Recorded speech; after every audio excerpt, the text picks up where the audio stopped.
Hello, everyone. Thanks for joining us today. My name is Mr. Aldo, and today we are going to go through a quick tutorial on how to make different shapes in Tinkercad. But first, I just wanted to talk a little bit about our community building 3D Print a City project, which we are running for our Summer Learning Challenge this year. And I'm actually going to go ahead and just show you how you can submit your file. So this project that we're running this summer will allow you to share your 3D printed design of a building and be a part of a larger city, 3D printed city that we will display at the Thomas Hughes Children's Library at the Harold Washington Library Center in downtown Chicago. So it's a really fun project.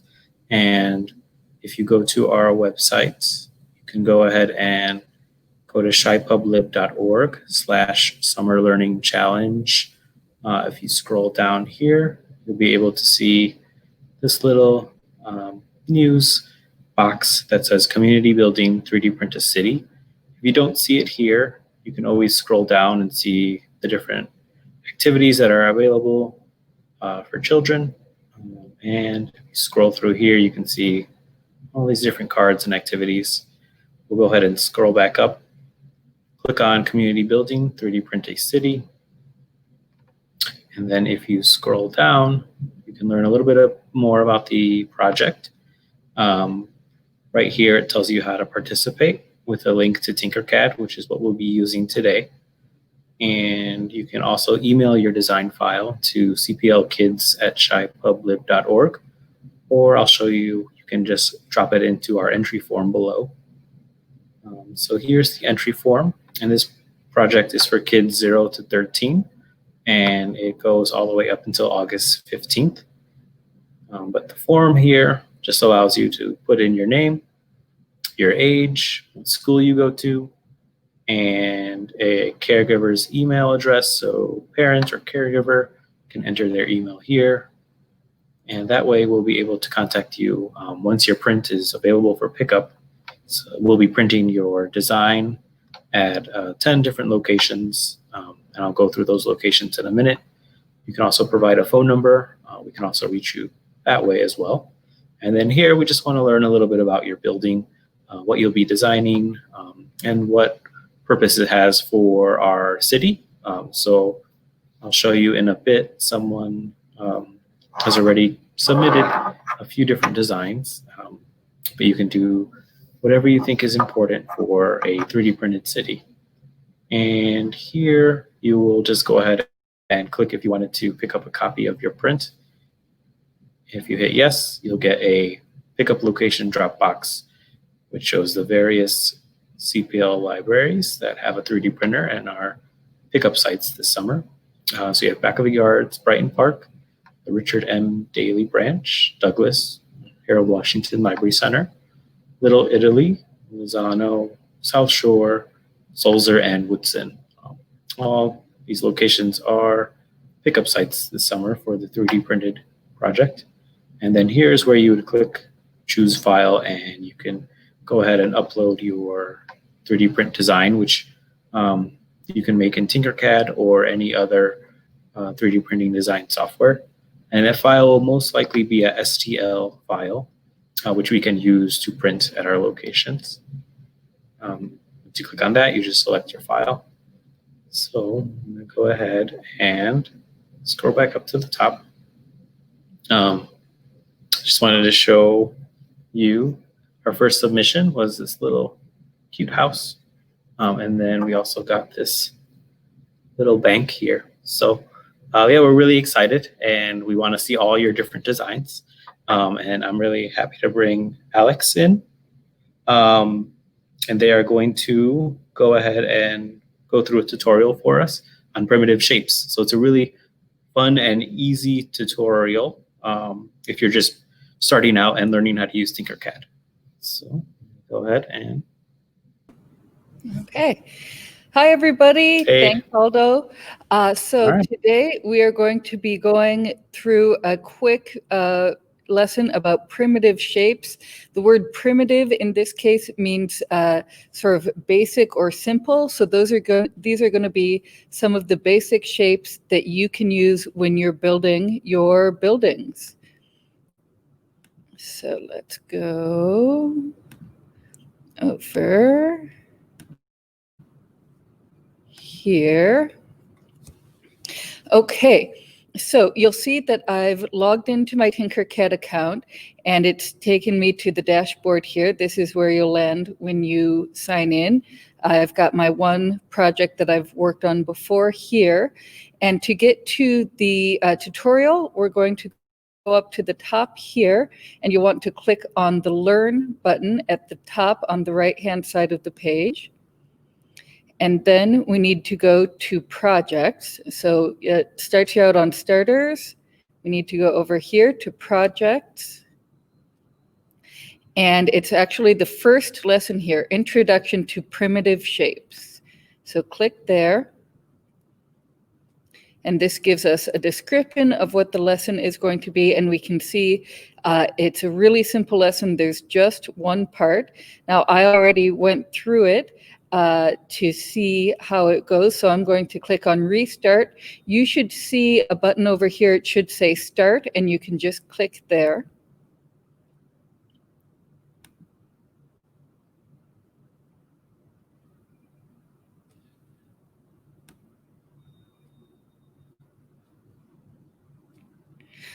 Okay, so here we are in our workspace, and we can see the primitive shapes that Tinkercad gives us. And over here, it gives us the name of all these shapes. So we have a cube, that's like a box. It's a 6-sided square or rectangular shape. We have a cylinder, that's a circular shape that's extruded upward like a column or pillar. We've got a tube that's basically a cylinder with a hole through the middle of it like a pipe. There's a sphere that's a round shape like a ball. A torus, that was a new word for me. I did not know what a torus was, but it turns out a torus is basically a ring shape or a donut shape. And last but not least, here is a cone, like an upside down ice cream cone. So it's a round shape that's pointed on top. And let's just look around our workspace here. Here are some of the basic shapes that you can use to drag onto your workspace. There's a ruler that you can use here to measure distances. Let me close that. And if you want to move around your view, you can either use the right mouse button, click and hold the right mouse button, and you can drag the workspace around like that.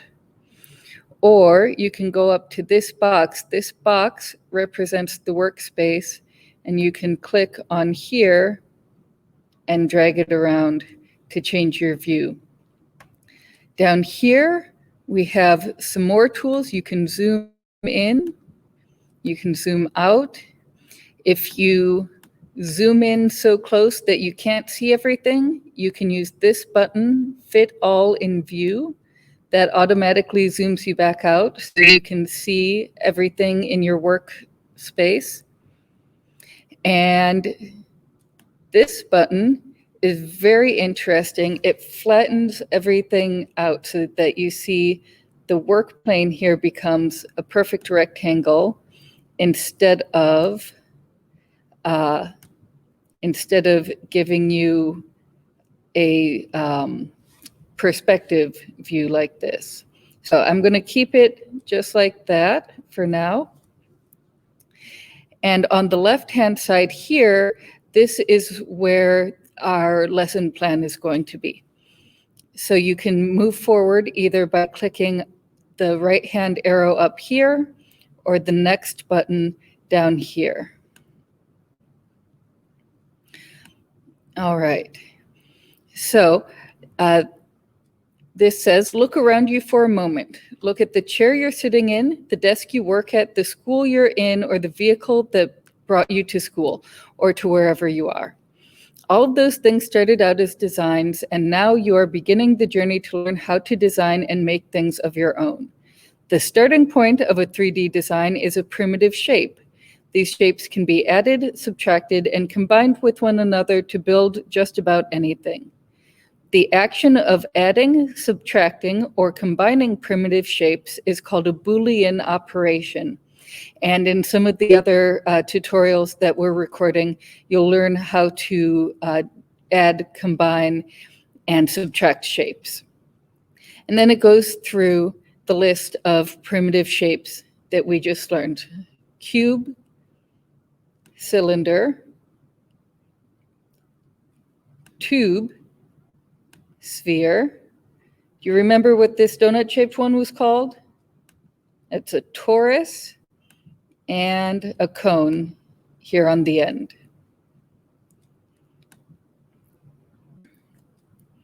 How many cubes? So then it gives us this picture of a chair, and it asks us to figure out how many cubes or boxes was this chair made out of? How many boxes make up this chair? So let's see. It looks like each leg looks like it was made from a cube that was stretched up really high. So that's 1, 2, 3, 4 cubes.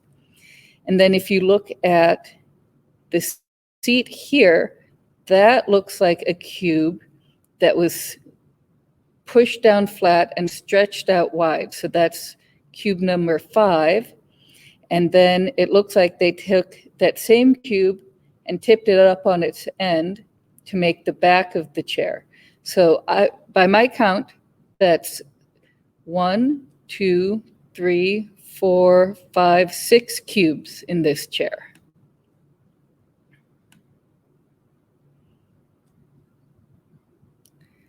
Oh, but look here. Here's a way that you could make the chair out of 5 cubes. 1, 2, 3, 4, 5. And then how would you make this, the back and the seat, out of the same cube? You'd have to make a really big cube and then a slightly smaller cube and subtract the smaller cube from the bigger cube. That might sound a little confusing. It'll make more sense once we start building things.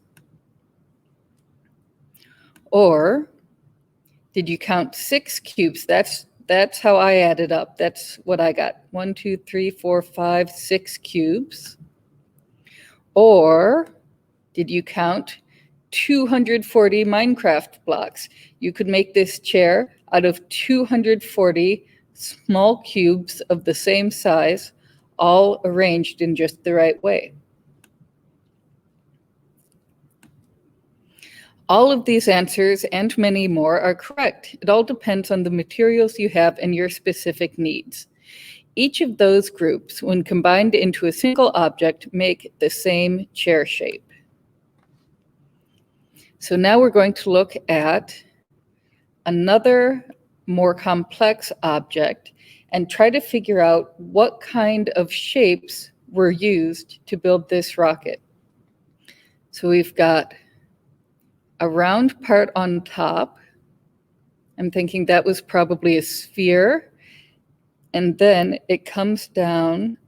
We've got this round, long, round shape. What do you think that was? Do you remember what it's called?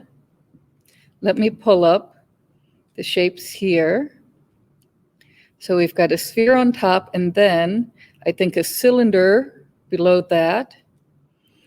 And at the bottom, you can see it looks like there's one cone pointing down that intersects, that meets another cone pointing up to get this shape at the base. And then for these dark gray shapes along the side, it looks like there's a sphere at the top, and then another long cylinder, and then another small sphere at the bottom. Do you see any other shapes? Is there something I've missed? What do you think? All right, let's check. So it says there are sphere shapes. Yep, we found some of those. We found some cylinder shapes.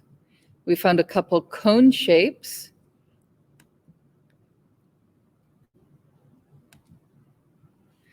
Let's see. So we see, yeah, we were more or less correct. There's a sphere for the top and other smaller spheres around the side.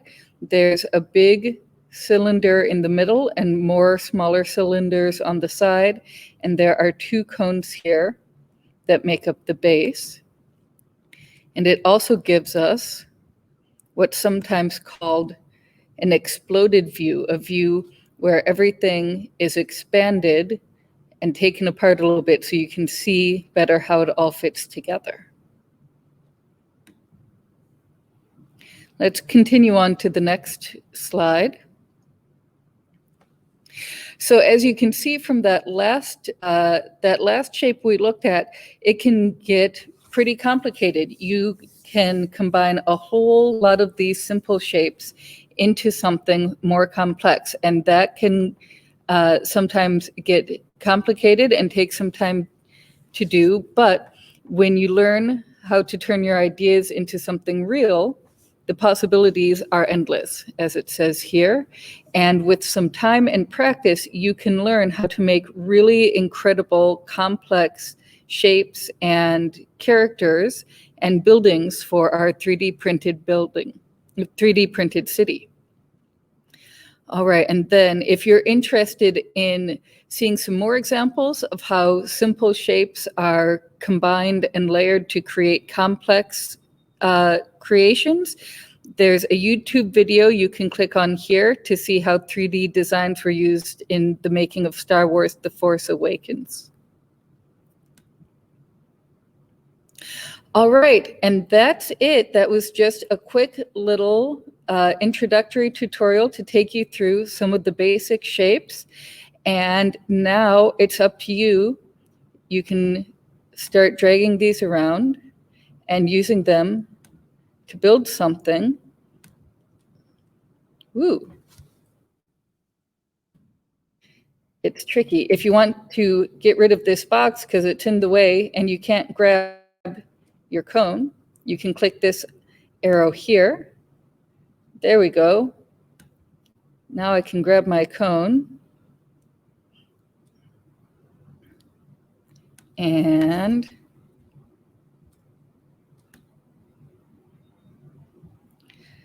make an ice cream cone. All right.